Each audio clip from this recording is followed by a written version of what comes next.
The fake history that fooled the world for 50 years. The jaw didn't fit the skull, the teeth looked oddly flat, and a chemist with a beaker of fluorine ended a 40-year fairy tale. Careers bent around a single gravel pit. Textbooks, museum exhibits, patriotic speeches, built on a skull that lied. Here's the twist. The test that collapsed it was embarrassingly simple, and it left one question echoing through labs and lecture halls. How did so many smart people miss what the microscope could see? To find the answer, we're going back to Sussex. To a lawyer with ambition, a museum hungry for prestige, and a story the world wanted to believe. We're going to run this like an investigation. First, the setup. A countryside pit, a handful of bone, a name that sounded like dawn itself. Then the trap. A skull with a big brain, a jaw with 8 bite, a perfect fit for a fashionable theory. After that, suspicion. Dentists raising eyebrows over filed teeth, geologists frowning at tools that seemed planted, and a jaw hinge that refused to behave. Then, the forensics. Fluorine analysis that split the ages, microscopes revealing scrape marks in paint, and decades later, DNA tying an orangutan to a single set of hands. Finally, the reckoning. Reputations dented, methods overhauled, and a tougher, more skeptical science. Why this matters now is simple. The way we catch fakes today, chain of custody, destructive testing, independent replication, got its spine from cases like this. We'll follow the evidence, not the hype. We'll show you exactly why the jaw didn't fit, how the teeth were filed, and how small chemical signals toppled a giant story. You'll leave with a better BS detector, questions to ask, patterns to notice, and a sense for when a perfect narrative is the biggest red flag in the room. To understand how the trap was set, we need to go back to a winter meeting in London, and before that, a quiet morning in a Sussex gravel pit. The discovery at Piltdown, 1912. England in the early 1900s ran on heirlooms and honorifics. Antiquarians traded status like postage stamps. Museums battled over display cases and naming rights. Keeper wasn't just a job title, it was a throne. In that world, Charles Dawson knew exactly what prestige looked like and how to court it. He was a solicitor by trade, but his heart lived in cabinets of curiosities and footnotes and journals. Around the estates near Piltdown, he had a knack for being near the right ditch at the right time. He told the story neatly. A workman digging gravel handed him a thick, stained fragment in 1908. Human, he thought. A skull cap, fragile but compelling. He waited, he probed, he returned. The pieces seemed to accumulate slowly, just enough to justify a letter to London. In February 1912, he wrote to Arthur Smith Woodward, the British Museum's keeper of geology. There was more, and would Woodward come? Woodward came. He had the authority, the tools, the museum's reputation in his pocket. In front of him, at the Piltdown pit, Dawson produced a new prize, a lower jaw, thick and dark with 2 molars that looked curiously human. The hinge area, the part that would have settled the question, was broken. That was inconvenient. But the skull fragments, when assembled, suggested a large cranial capacity.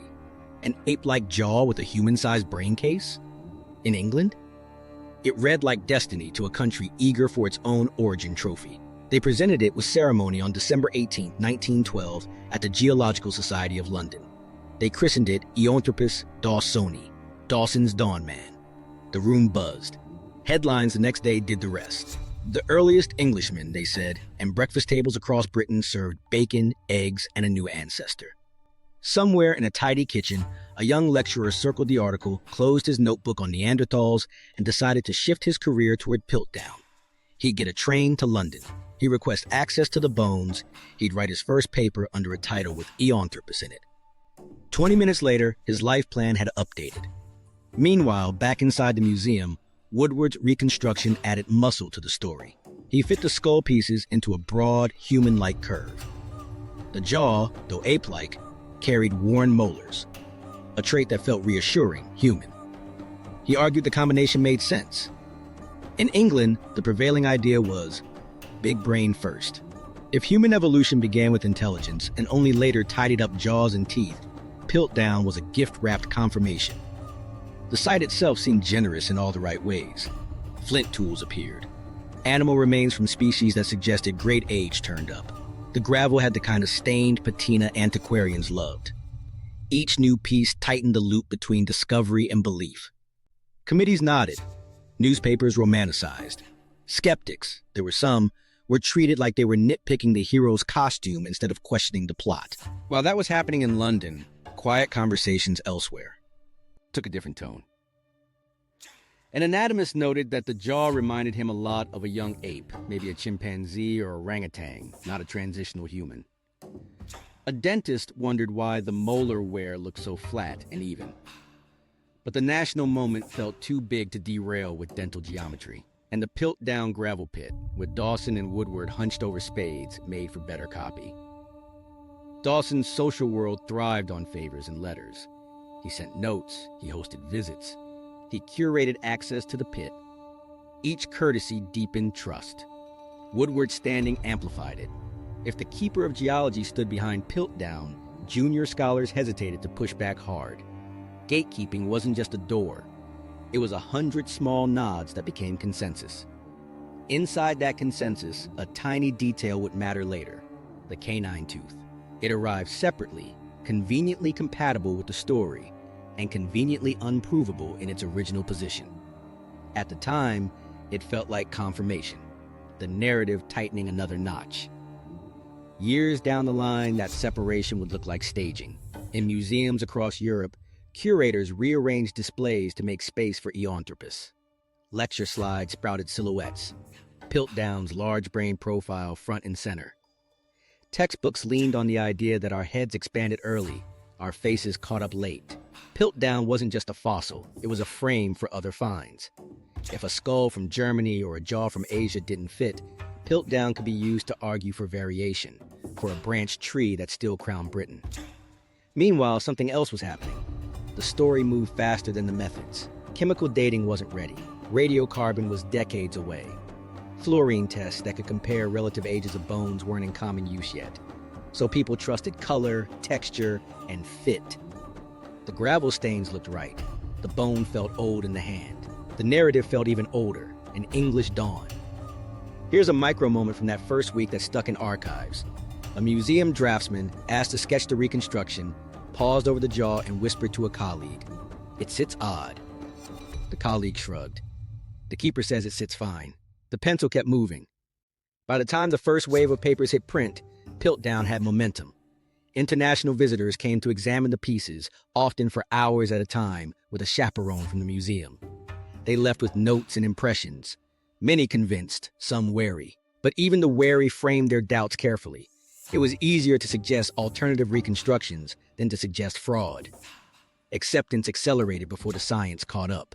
That's the line that would haunt the story, and tucked beneath the applause was the thing that would eventually pry it open.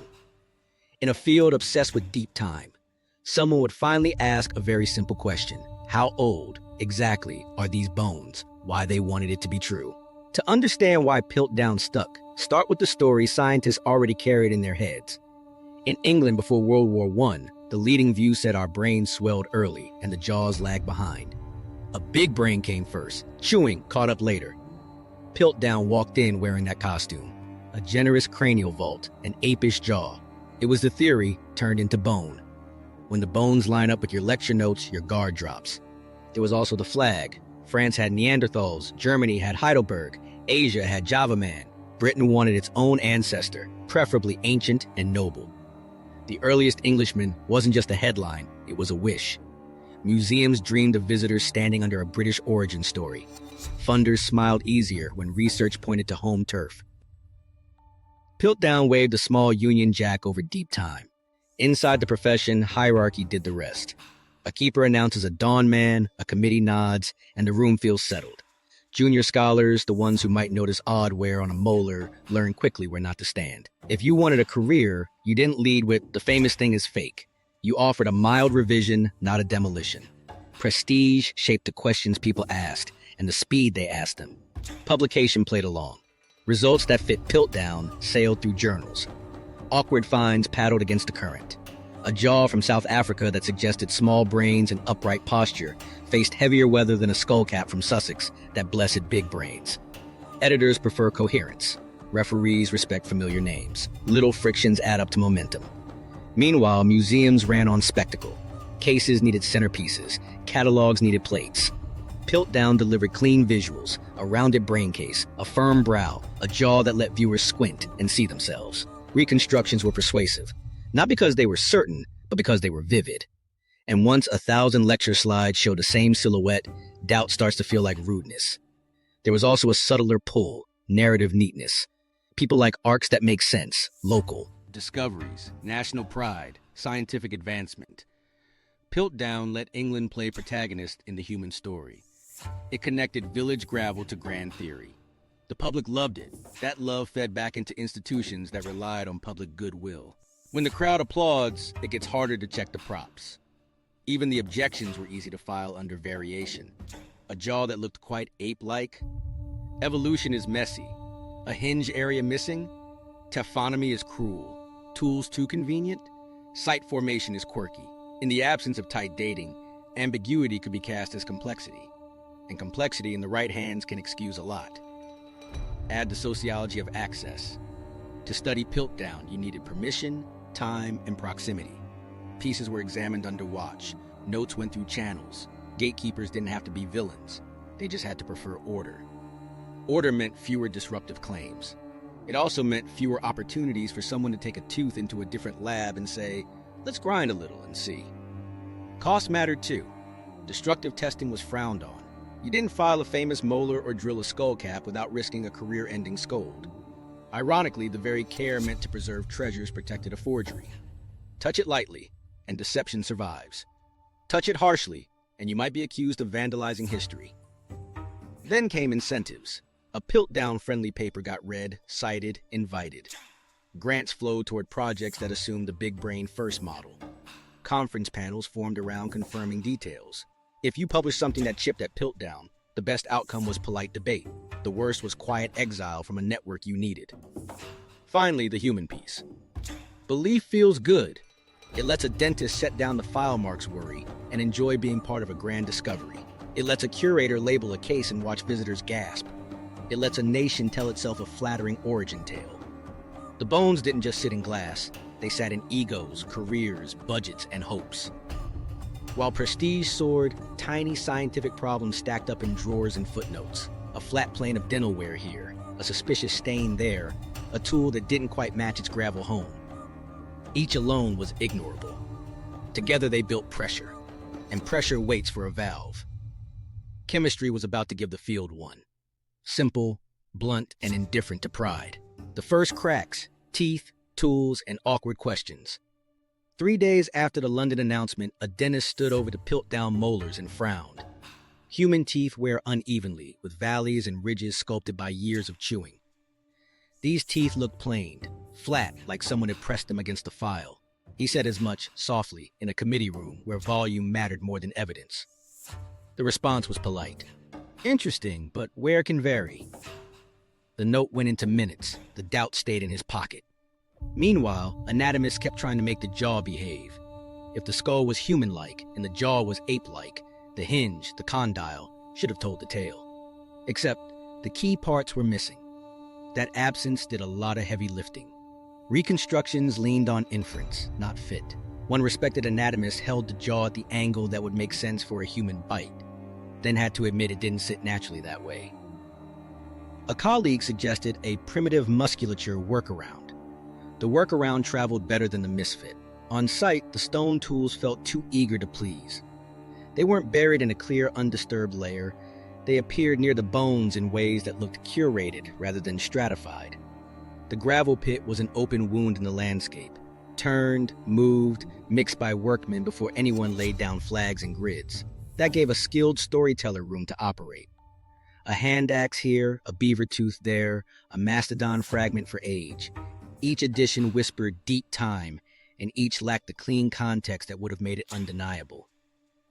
The canine tooth became a minor star and a major problem. It surfaced conveniently later and looked like exactly the tooth you'd want to solve arguments.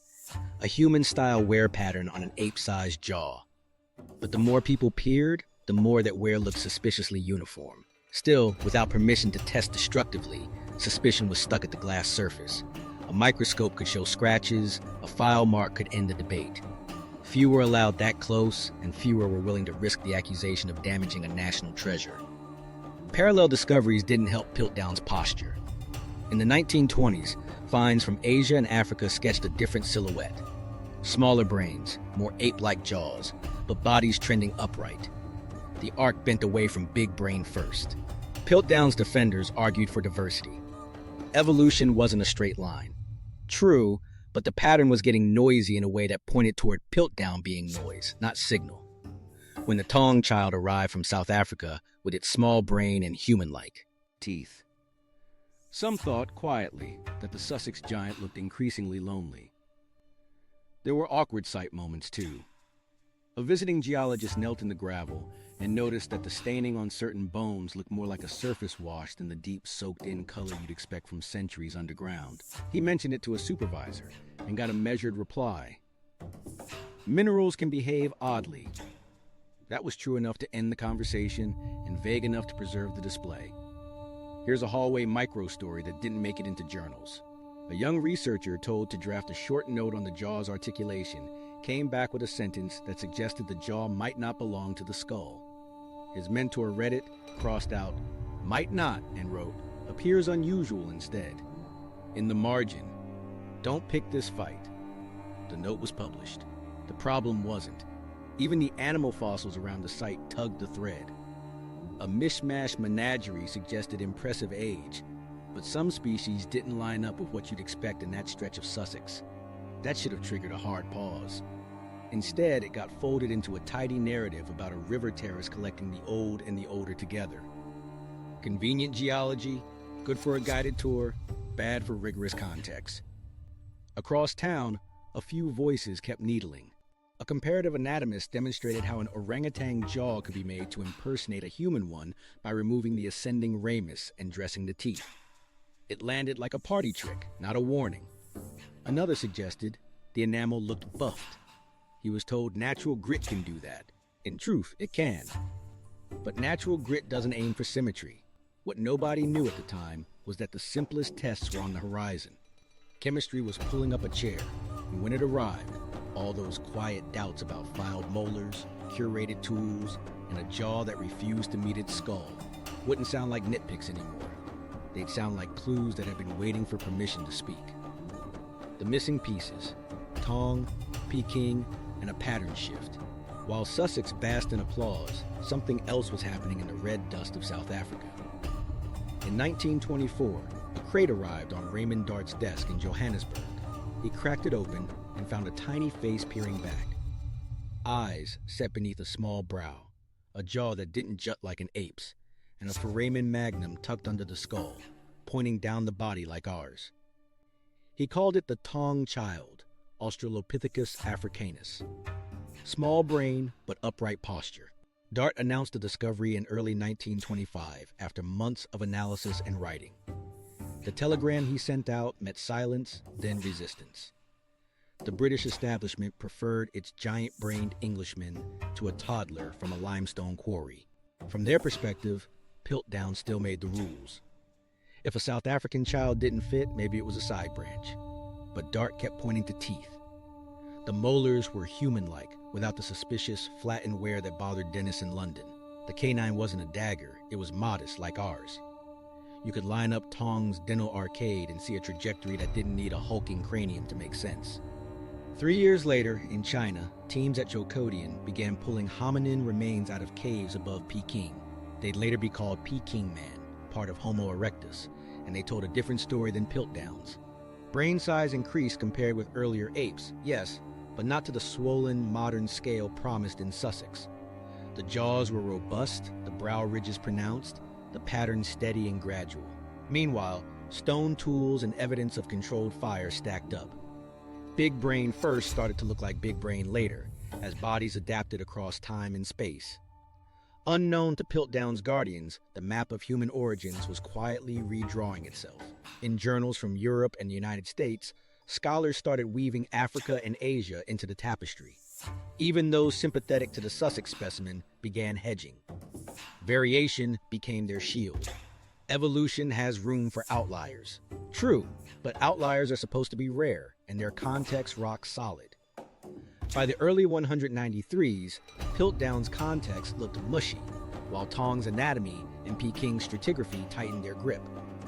While that was happening in New York labs, another pattern popped: enamel microstructure.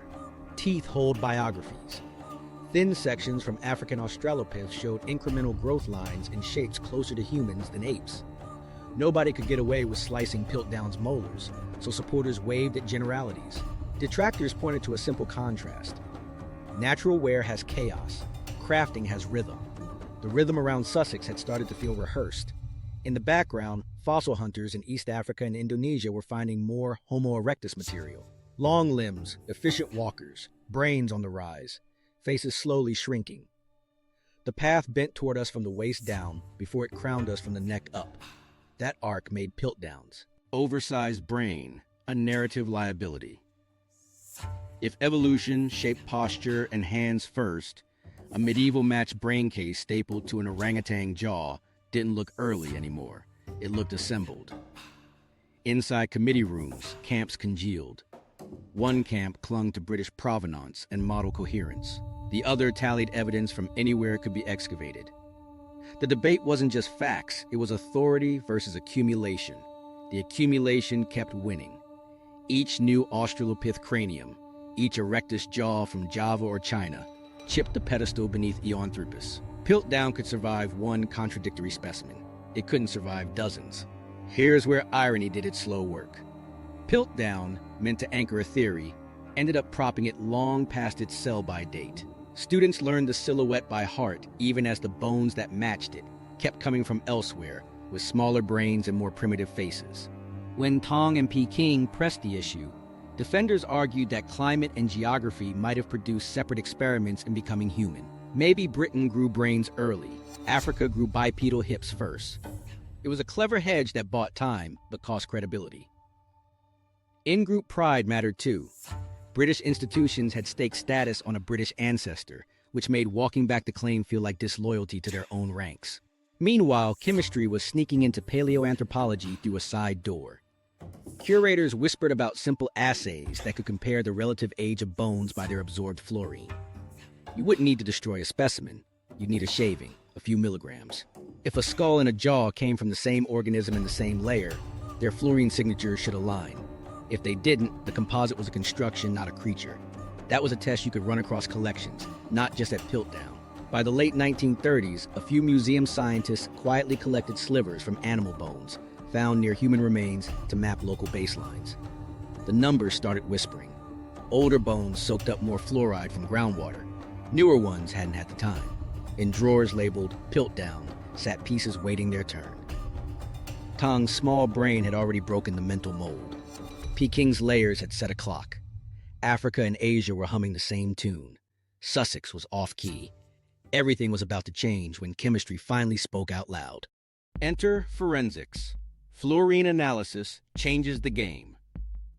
While debates circled silhouettes and jaw angles, a geochemist in a quiet lab started asking the question everyone had dodged. How old are these bones, really? Not feel old in the hand, not look right under museum lights. Measurably old. The tool was simple enough to sound boring. Fluorine analysis. Groundwater carries fluoride ions. Buried bones act like sponges. The longer they sit, the more fluorine they soak up. Compare bones from the same site and you get a relative clock. Not a calendar date, but a sorting hat. Kenneth Oakley at the Natural History Museum decided to let the ions talk. He knew the stakes. If the cranium and the jaw shared a life and a layer, their fluorine signatures should rhyme. If they didn't, either the layer lied or the bones did. He started locally, building a baseline. Animal bones from the same gravel. Odds and ends cataloged as Piltdown adjuncts. They clustered in a sensible band, what you'd expect from material that had genuinely soaked in Sussex groundwater for a long time. Then he shaved the Piltdown human bits, not chunks, tiny scrapes, careful, logged. First, the skull fragments. The fluorine content placed them far younger than the grand claims, but older than recent burials. Not ancient, not fresh. Somewhere in the late Pleistocene to recent range. Then the jaw, If this was a single individual, it should match. It didn't. The jaw's fluorine signature sat lower, significantly lower, younger, the kind of difference that makes your stomach drop before your brain finds words. Here's the lab micro story you never get in textbooks.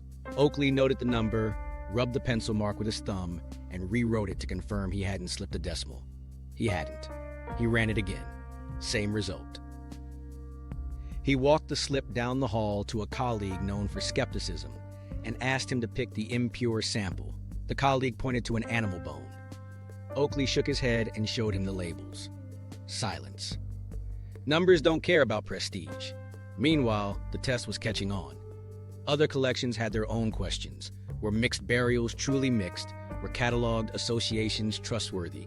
Fluorine offered a cheap, non-lethal check. Across town, labs used it to validate genuine sequences and expose sloppy stratigraphy. Confidence grew in the method because it worked on things nobody had a reason to fake. That credibility bled back to the case that did. Oakley brought in Joseph Weiner from Oxford, who had been worrying at Piltdown's oddities from an anatomist angle. Fluorine gave Weiner a lever. If the jaw and skull weren't the same age, the missing link wasn't a creature, it was a construction. They expanded the battery. Nitrogen content as another age proxy to cross-check fluorine. Side-by-side comparisons with known medieval and Pleistocene human bones to anchor the ranges. The skull's nitrogen looked like relatively recent human bone. The jaw's numbers tracked closer to non-human, less altered material. 2 tracks, not 1. There was one more local control, nearby genuine fossils. If the gravel really held deep-time remains, their fluorine should sit higher than both the skull and the jaw. They did. Beavers, mastodons, horses, all soaked longer, all reading older. That undercut a common defense. Maybe the groundwater here behaved strangely. It didn't. While that was happening in London, a parallel check ran in Oxford. Small scrapings from teeth and bone went under microscopes to look for microstructural changes linked to age. The chemistry was consistent. The Piltdown human pieces were the outliers. Old bone mineral crystallizes differently from young. Enamel takes on microscopic etching from time underground. The Piltdown teeth didn't show what they should for something allegedly hundreds of thousands of years old. Instead, they showed surfaces more consistent with shorter burial and mechanical interference. The 2 lines of evidence started snapping together. By 1953, Oakley, Weiner, and Wilfrid Le Gros Clark were ready to speak plainly. At a museum press briefing and in print, they laid out the chain. Fluorine and nitrogen analyses showed mismatched ages.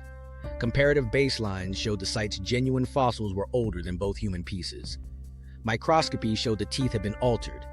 Therefore, the composite couldn't be a natural fossil. The mandible and canine were deliberate fakes. That phrase landed like a gavel. The stakes were immediate. If chemistry could puncture 4 decades of authority with a handful of ions and shavings, the era of looks right was over. Curators who'd once flinched at destructive tests had to reconsider. A milligram loss might save a century of confusion. Peer reviewers started asking for method sections that didn't rely on the human eye alone. The Piltdown camp tried to regroup. Maybe groundwater varied over centimeters. Maybe specific minerals skewed fluorine uptake. Oakley had already thought of that. He'd sampled widely, mapped variation, and shown that genuine co-buried specimens clustered. The mismatch wasn't a quirk, it was the signal. Once you accept that, everything else rearranges. The skull wasn't ancient English dawn. The jaw didn't belong to a human at all. And the earliest Englishman turned back into what it had always been. Parts, posed to tell a story. Chemistry didn't just challenge Piltdown. It changed paleoanthropology's posture. You could still argue about phylogeny and morphology, but you couldn't skip the lab. When numbers don't match the narrative loses. And now that fluorine had broken the seal, microscopy was about to step in and show exactly how the trick was done. Microscopes don't lie. File marks, stains, and paint. Once chemistry cracked the shell, the microscope peeled back the varnish. Weiner and Le Gros Clark took the teeth first. Under low magnification, the molars' occlusal surfaces weren't a landscape of pits and ridges. They were a tabletop.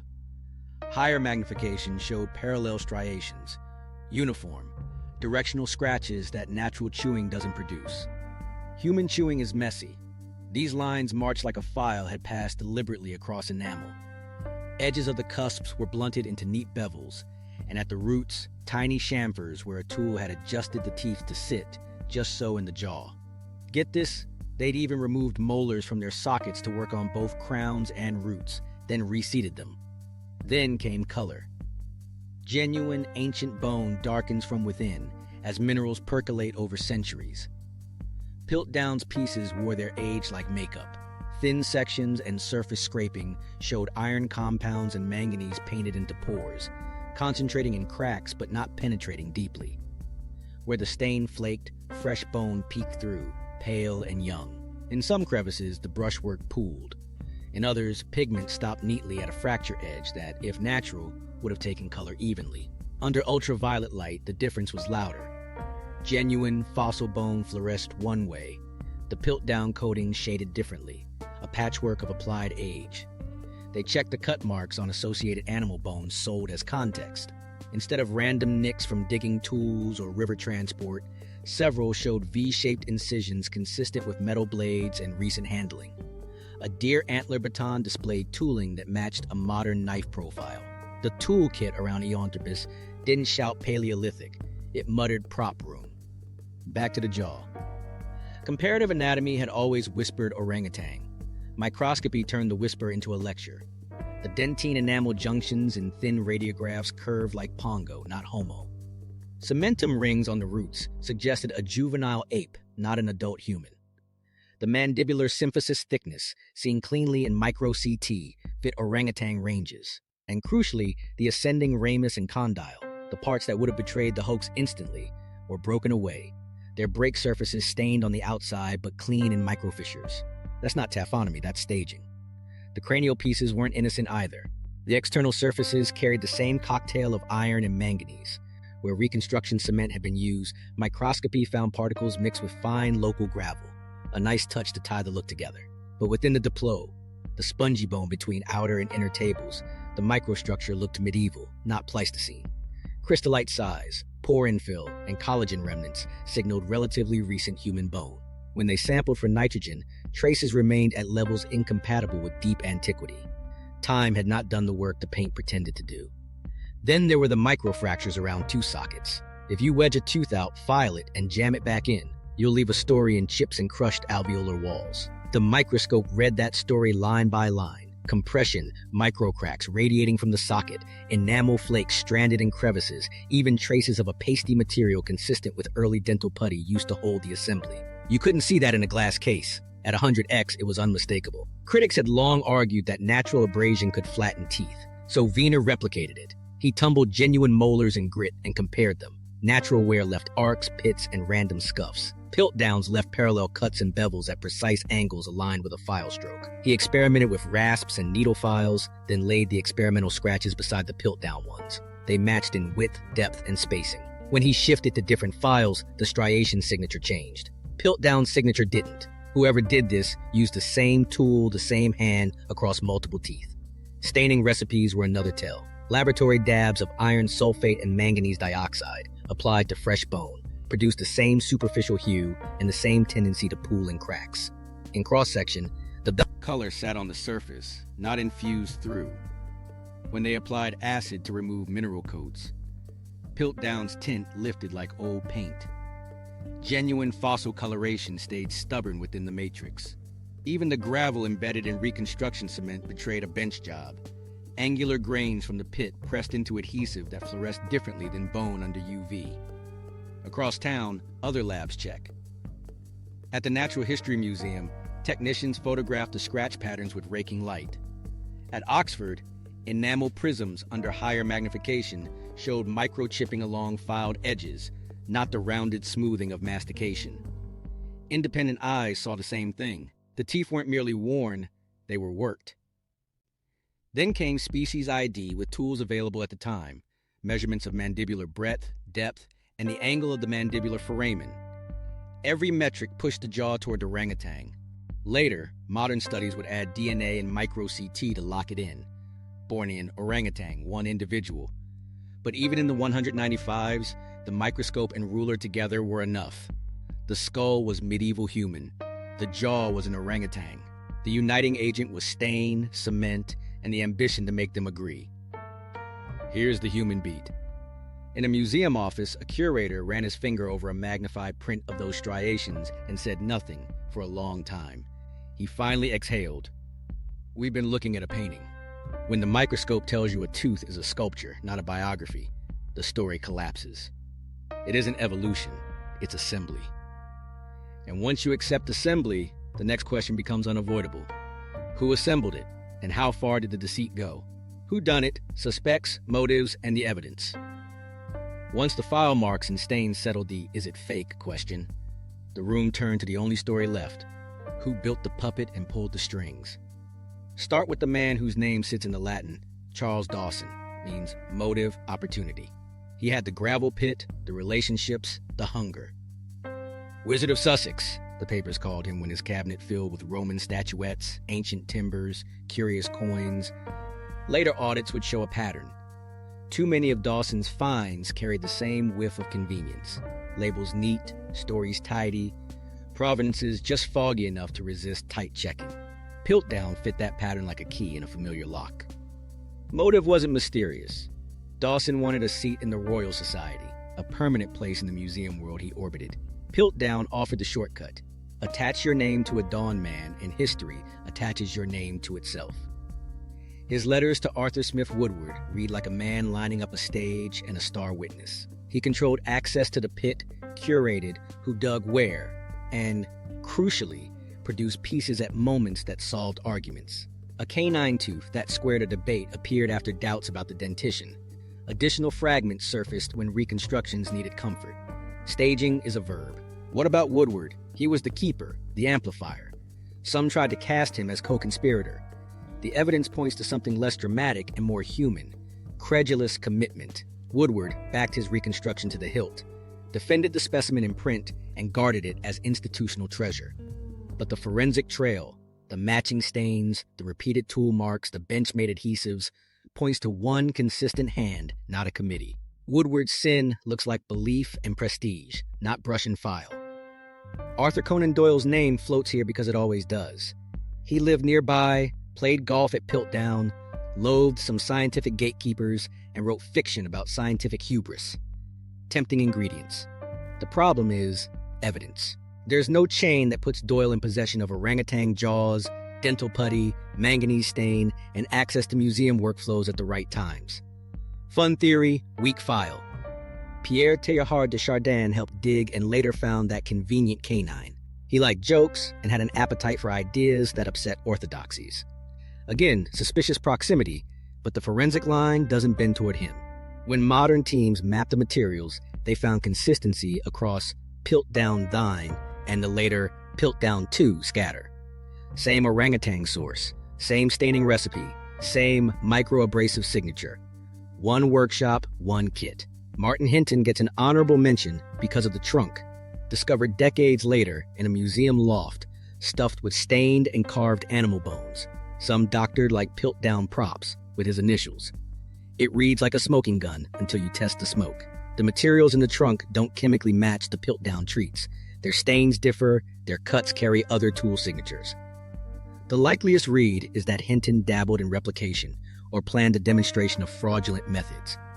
Intriguing, not incriminating for Piltdown itself. The strongest case comes from the bones, not the biographies. In 2016, a broad team re-examined the Piltdown assemblage with DNA, micro-CT, and spectroscopy. The lower jaw and isolated teeth share mitochondrial DNA consistent with a single juvenile orangutan from Borneo. The human skull fragments come from at least 2 medieval individuals. The adhesives contain dental putties of a type available in Dawson's era and used consistently across pieces linked specifically to his discoveries, including items he alone produced at Piltdown 2. Measurements of drilled canals and pinning holes inside the cranial assembly show a repeated method. Same drill diameter, same depth preferences, like a signature. Then there's Dawson's earlier career. Investigators trace forged Roman artifacts, a medieval-style carved toad and flint, and a Sussex antiquity or two with quietly doctored features back to his circle. Different objects, same theme. a desire to be the man who found the thing. He courted titles, noted his discoveries in carefully worded letters, and basked in the glow of scientific company. Piltdown was simply his masterpiece. More elaborate, more consequential, executed with a craft honed on lesser deceptions. Could he have had helpers who didn't know the whole? Possibly. Someone might have supplied an orangutan jaw without asking why. A lab assistant might have mixed stain on instruction, but the economy of the hoax argues for control. The staged rollouts, the matched materials, the continuity between sites, these don't look like a leaky conspiracy. They look like one person managing risk. Occam's red is simple. Dawson wanted in. He built a composite that fit the theory and the national mood, fed it in calibrated doses to a trusted keeper, and let prestige do the rest. Others were complicit only in the way belief can be, by vouching, by defending, by closing ranks. When the microscope and chemistry pulled the mask, the trail didn't end in a salon of schemers. It ended in a solicitor's ambition and a bench dusted with iron, manganese, and enamel powder.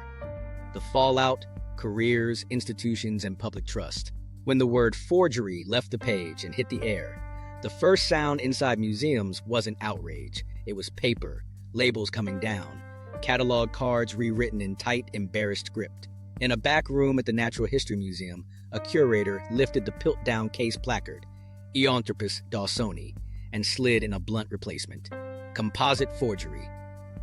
He held it a second longer than necessary, then exhaled. In that breath sat 4 decades of deference. Careers bent the other way now. Scholars who built reputations around Piltdown's big-brain silhouette found their citations curdling. Some pivoted and joined the cleanup, helping reframe exhibits and syllabi. Others went quiet, their names fading from the reading list they used to own. Woodward had died years earlier, spared the public reckoning, but not the archival size. Arthur Keefe's passionate endorsements looked different overnight. Not malicious, just committed to a model the evidence had finally stripped. Younger researchers who'd been warned not to pick this fight now got asked to lead seminars on scientific skepticism. Institutions took the sharper hit. The museum that had guarded Piltdown had to admit it, had also shielded it. From tests, from dissent, from rough questions that might have scuffed a showpiece. Meetings turned practical. If a milligram of powder could save 1 million visitors from a lie, you take the milligram. Curators wrote new rules. Chain of custody logs for every specimen handled. Access recorded, samples tracked, destructive testing allowed under strict protocols and multiple approvals. What had been gentlemen's agreements became paperwork. Paperwork, in this case, protected truth. Peer review felt the jolt. Editors began requiring methods that crossed disciplines. A pretty reconstruction and a respected name wouldn't clear a modern gate. Journals asked for independent replication before they ran a headline fossil. Letters to the editor turned sharper. Where's the stratigraphy? Who else verified the measurement? Can another lab confirm the chemistry? Reviewers signed their names less often to free them to be blunt. The point wasn't cruelty, it was a culture shift. Prestige would no longer be an argument. Behind the scenes, museums rewired their back rooms. Specimen drawers gained tamper seals. Loans carried checklists, condition photos on exit and return, microsamples declared, residues documented. Conservators trained alongside chemists to tell patina from paint, mineralization from manganese wash. Accession committees asked uncomfortable questions about provenance. Who brought this in? Became, who saw it come out of the ground? The word context stopped being a polite request and became a requirement. If a story needed a gravel pit's romance to stand, it probably couldn't. Public trust wobbled, of course. Newspapers that had once cheered the earliest Englishman now ran cartoons of scientists filing teeth. Creationists and contrarians waved the hoax as a cudgel. If they faked this, what else? Scientists had to step out and explain the awkward truth. The system failed for years, then worked. The failure was human. The fix was method. Oakley's fluorine ions didn't care about flags. The microscope didn't care about titles. The correction didn't arrive by miracle. It arrived because someone asked to measure, not admire. There were quieter reckonings. A regional museum director boxed up a plaster Piltdown bust and walked it down to storage. On the shelf, someone had scribbled Sussex Man in pencil decades earlier. He crossed it out, wrote forgery, retained for teaching, and felt, to his surprise, relief. He wasn't protecting a myth anymore. He was curating a warning. Students would stand in front of that bust and hear about scratch marks and simple tests that took too long to run. The case turned from shrine to syllabus. Funding agencies noticed too. Grants started including budget lines for verification. Second labs, independent dating, materials analysis. Review panels rewarded proposals that planned to break their own toys. Pre-registered criteria for falsification. Red team audits to probe weak spots. Even in fields far from fossils, the Piltdown chill traveled. Historians checked ink, art curators checked binders, archives logged Provence with police report precision. The idea was not paranoia, it was humility, institutionalized.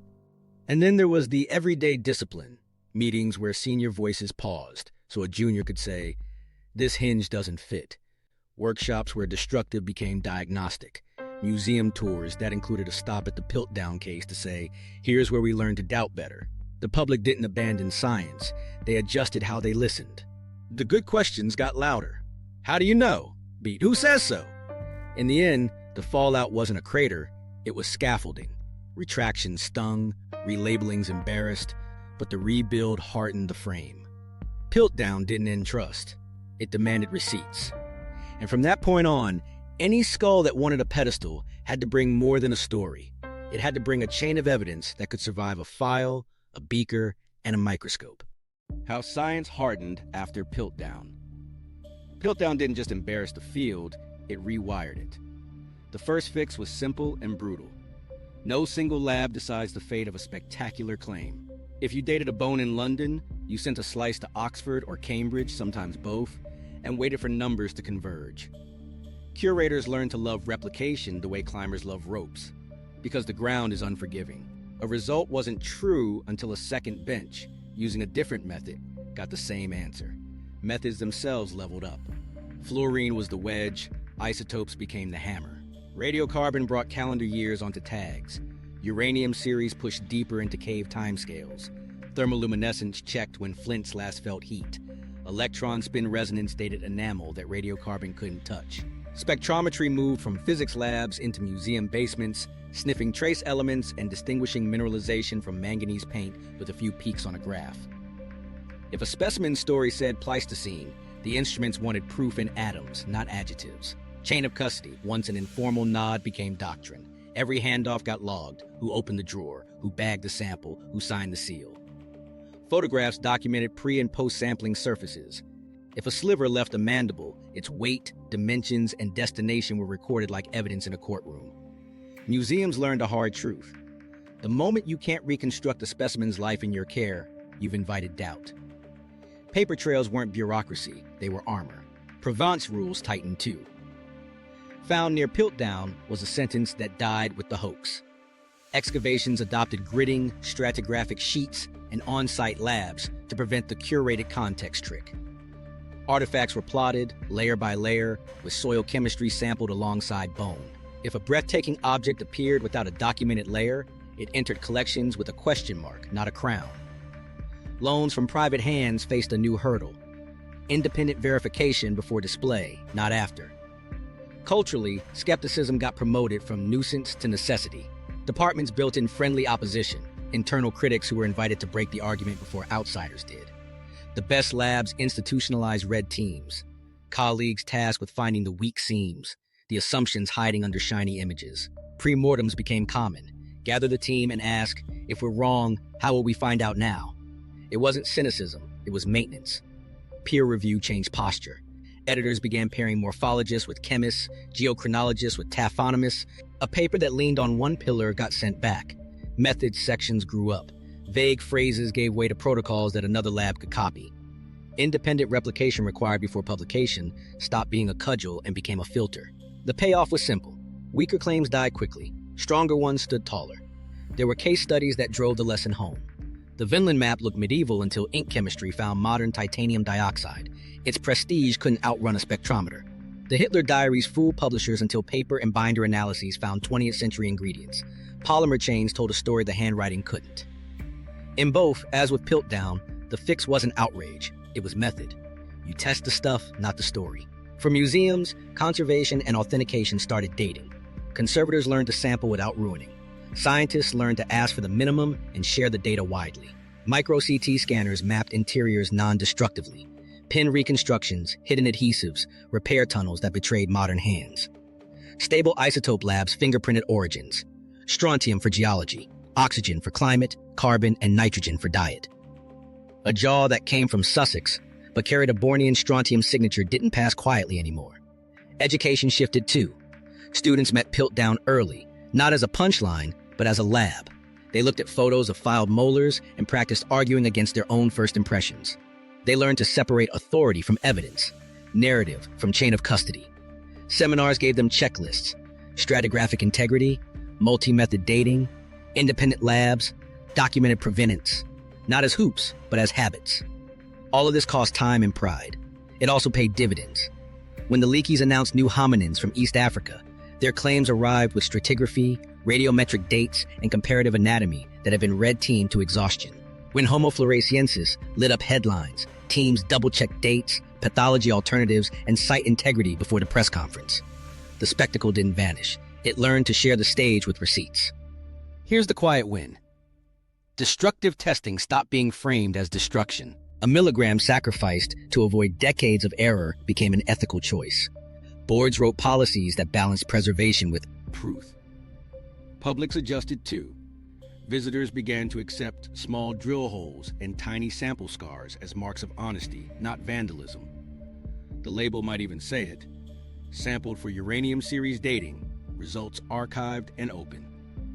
Piltdown didn't make science perfect. It made it less trusting, more accountable, and better at catching pretty lies. The new default wasn't believe and display. It was test and verify, then teach. And once that muscle built up, it didn't just guard fossils, it guarded the story we tell about how we know what we know. Modern forensics, how we catch fakes now. Piltdown taught museums to love labs. Today, when a wow object walks in, it doesn't go straight to a glass case. It goes on a tour, dates, atoms, fibers, pixels. Each test asking the same simple question Oakley asked.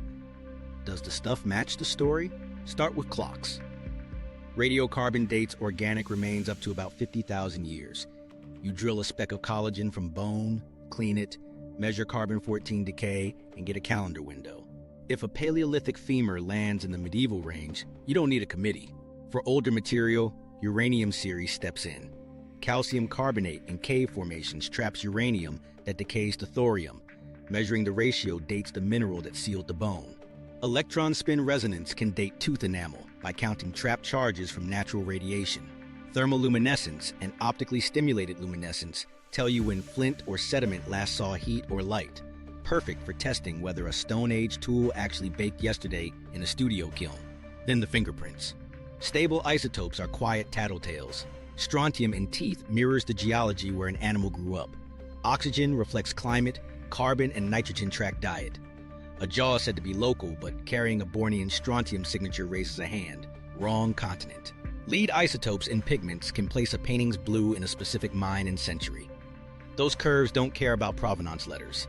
Materials analysis is where forgers choke. X-ray fluorescence reads elemental composition without sampling. Raman spectroscopy and FTIR probe molecular bonds. You can stand a statue under a handheld XRF and see if its ancient bronze hides modern zinc levels. You can swipe a paint chip and find titanium dioxide that didn't exist in the Renaissance. Cross-sections under a microscope show paint layers like tree rings. Anachronistic varnish in the middle ring means someone time-traveled with a brush. Micro-CT is Piltdown's nightmare with Wi-Fi. It scans interiors in 3D. Pinholes from reconstruction, voids packed with glue, dowels that shouldn't be in solid stone. On fossils, it shows growth lines in teeth, fusion patterns in bone, and repair tunnels that betray modern intervention. If a skull's sutures look welded and the interior shows drill channels, you're not arguing morphology anymore. You're watching a how-to. DNA changed the game that teeth opened. Ancient DNA labs coax fragments out of bone to cementum, even calculus. Species ID is now a barcode scan. Mitochondrial sequences flag orangutan versus human in hours. Contamination is a constant fight. Clean rooms, bleach, UV, but controls catch lab noise. Proteomics backs it up when DNA fails, reading ancient proteins to identify species from a single peptide fingerprint. If a medieval rhino horn ornament turns out to be cow keratin by LCMSMS, that's not a debate.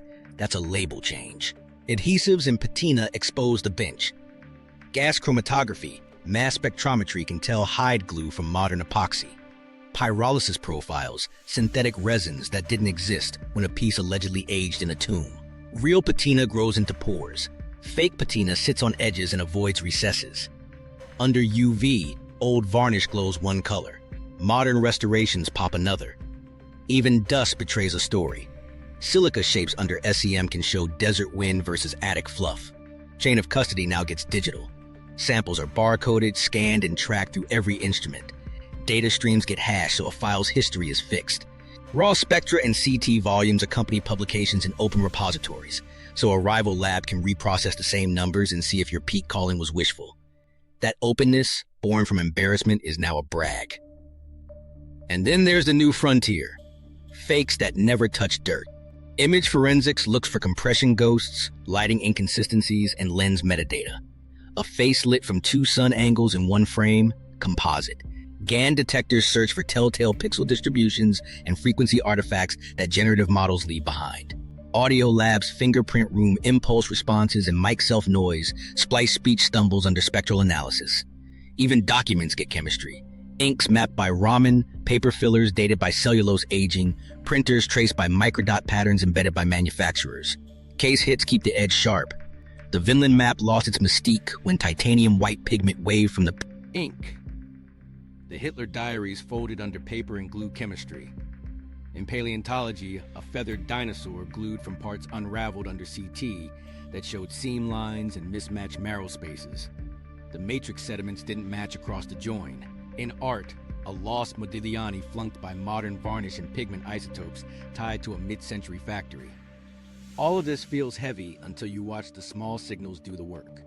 A mismatch in strontium, a modern resin peak, a UV glow line around a filed tooth. Piltdown's lesson wasn't to distrust everything, it was to ask everything to agree.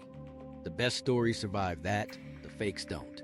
And when they don't, we don't just catch a hoaxer, we strengthen the next truth that walks in the door. The psychology of being fooled. Here's the uncomfortable part. Piltdown didn't last because the forger was brilliant. It lasted because the audience was predictable. Start with confirmation bias. If you think big brain first, a large cranial vault glued to an ape-like jaw feels right. Your brain gives you a pat on the back for seeing what you expected. You stop asking, what would prove this wrong? And start asking, what else makes this look good? That tiny pivot is all a hoax needs. Prestige bias did the heavy lifting. When a keeper says Dawn Man, it doesn't land like a guess, it lands like a verdict. Committees translate confidence into consensus. A junior dentist seeing file-like wear thinks, I must be missing something. He isn't. He's just outranked by Taung. Deference smooths doubts into blur. Then there's sunk cost. After you've published 2 papers, given a lecture tour, and rearranged your exhibit, your mind quietly adds a new variable to every evaluation, the cost of being wrong. The more you've invested, the more your standards bend to protect the investment. Where it can vary, groundwater is tricky, variation is natural. All true in some contexts, all weaponized here to avoid a painful backup. Groupthink turns those personal bends into a collective shape. You walk into a room where everyone already agrees, and suddenly dissent feels like bad manners. So critiques get softened into appears unusual. Worries turn into worth more study. The group's temperature nudges individual thermometers. You leave the meeting balanced, which really means blunted. Narrative seduction is subtler. Humans are story-first animals. Piltdown ticked every box. Village gravel to national pride. A hero amateur plus a venerable institution. A tidy Latin name that honored the finder. That arc doesn't just feel good, it creates a path your mind prefers to walk. Once on it, contradictory details look like pebbles, not signs. Incentives whisper the rest. Fame, funding, travel, tenure, Piltdown-friendly work grease those rails. If your grant proposal nodded to the earliest Englishman, it read as plugged in. If you questioned Piltdown, best case you were edgy, worst case you were difficult. The reward structure didn't demand fraud, it just nudged courage off stage. Here's a lab micro story about how this becomes dangerous. A tech jokes, if the tooth doesn't fit, hit it with grit. Everyone laughs. The joke becomes a mental shortcut. Surface scratches equal normal handling. A year later, you're peering at parallel striations and your brain autocompletes. That's just grit. A joke replaced a check. Habits do that. They save effort, which is helpful until they save you from seeing. Another cognitive trap, asymmetry of scrutiny. Evidence that supports your model gets a light pat down. Evidence that challenges it gets a body search. The canine that helped the narrative slipped in with compliments. The Taung child, which threatened it, met a wall of methodological nitpicks. If you want to know what a community believes, watch where it spends its skepticism. Authority gradients shape what questions even get airtime. A senior anatomist can say primitive musculature, and everyone nods, because the phrase sounds like an explanation.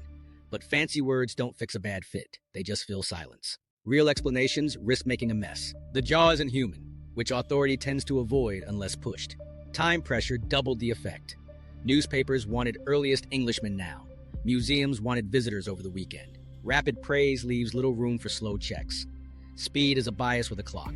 The longer you run with a story, the more your identity wraps around it. Then you're not changing your mind about a fossil, you're changing your mind about yourself. That's hard. What breaks these loops? Deliberate friction. Pre-mortems. Before you launch, list how this could be wrong. Red teams, assign someone to argue the opposite with access to your data. Adversarial review. Invite the person most likely to disagree to sit in early. These don't destroy trust, they distribute it. They make "are we sure" a job, not a vibe. Also, change the unit of heroism.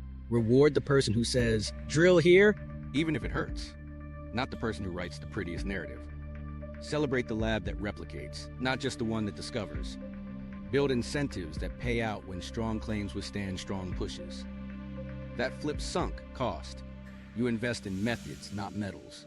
One more habit. Separate confidence from warmth. A kind colleague can still be wrong. A brash critic can still be right. Don't map tone onto truth. Ask for receipts. When someone leans on a title, ask for data. When someone leans on a plot, ask for a test that could kill it. If they don't have one, you're not in science. You're in storytelling. Piltdown lingers because it nails a human constant. We love being right together. The fix isn't to stop loving. It's to love the check more than the cheer. The microscope is unromantic on purpose. It gives you a way out of your own head. Parallel scratches, staining pores, numbers that don't flinch. That's not cold, that's humane. It saves you from wasting your life on a beautiful mistake. Your BS detector, a simple playbook. Let's turn Piltdown's bruises into a checklist you can carry. Start with Provence. Before you fall in love with a claim, ask, where did it come from exactly? Not a gravel pit in Sussex. Which square, which layer, who logged it, who watched it leave the ground. Provence isn't romance, it's receipts. If the chain of custody reads like a legend, private collection, anonymous donor, found near, you've already got your first red flag. Next, demand convergence. One shiny test is a trap. Real things agree across methods. For bones, you want radiocarbon or uranium series for age, stable isotopes for place, microscopy for surface truth, maybe DNA or proteins for species. For art, you want pigment chemistry, canvas dating, and documented history that line up. If the story leans on a single assay or a single lab, push for a second approach. Piltdown survived because nobody insisted on a second hammer. Third, beware perfect narratives. If a specimen seems custom-built to vindicate a fashionable idea or a patriotic wish, shift to high alert. Good science is often awkward. It argues with itself on the way to clarity. A skull that flatters a national myth is not automatically false, but it deserves colder questions. Ask, what part of this would most embarrass the claim if tested? Then see if anyone's tested that part. Fourth, ask for raw data and protocols. Not the glossy figure, the spectra, the CT slices, the code, the settings. If the claim rests on trust us, don't. Piltdown hid behind deference. Your version of deference is refusing to outsource your judgment. If you can't see how the numbers were made, you can't see how the story was built. Fifth, scan the incentives. Who benefits if this stands? Who pays a price if it falls? That isn't cynicism, it's context. In Piltdown's day, a British Dawson man paid in prestige and funding.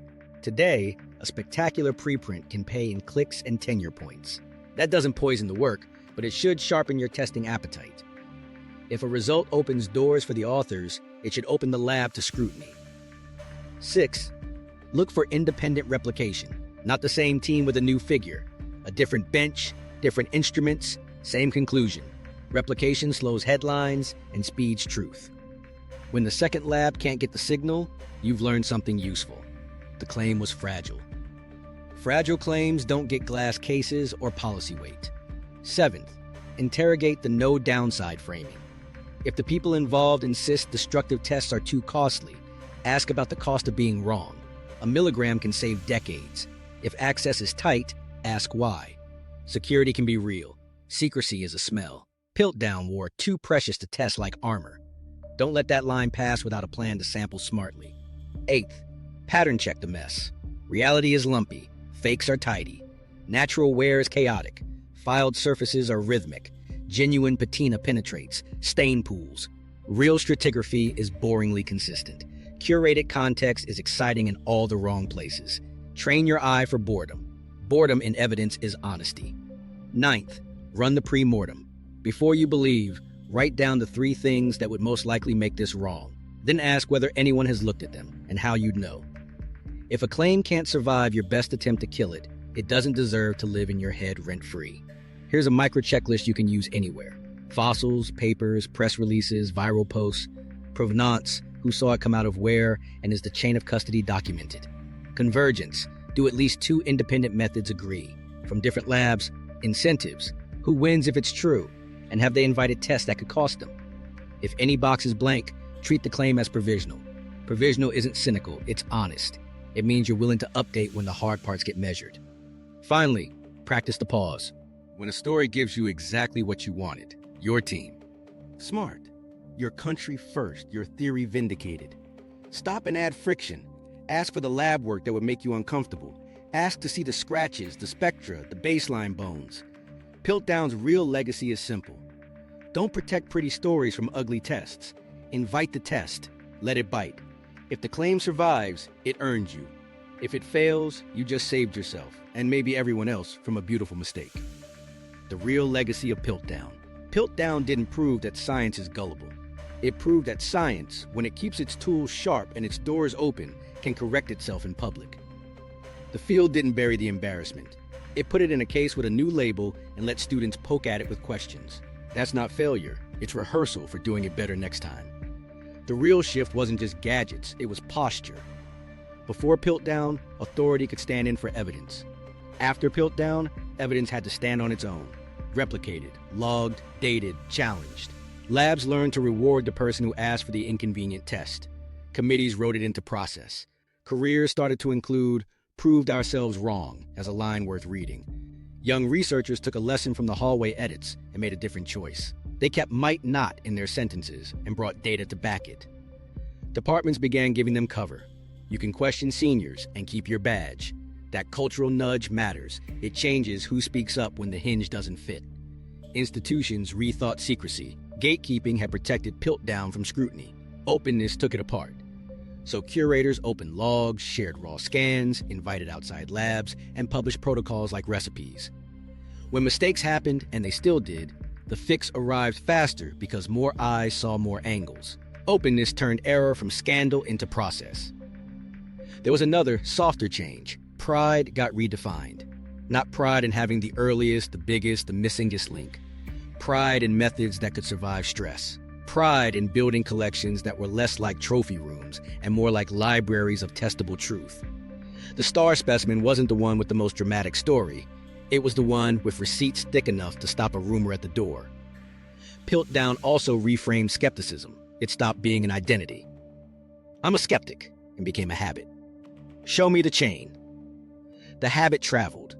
It shaped how we vet ancient DNA claims, how we treat extraordinary medical trials, how we handle splashy physics preprints.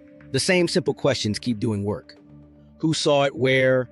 What do independent methods say? Who else can get the signal? Outside the lab, the public learned a better way to listen. The reveal didn't mean scientists were liars. It meant the system could admit when it was wrong. That confession, delivered with data, builds more trust than 1,000 flawless press releases. People don't expect perfection. They expect honesty and a path to correction. Piltdown made that path visible. Here's the part people miss. Piltdown slowed a bad idea and sped up better ones. By forcing the field to justify claims with layered evidence, It cleared space for Taung, for Peking, for East African lines that made anatomical and temporal sense.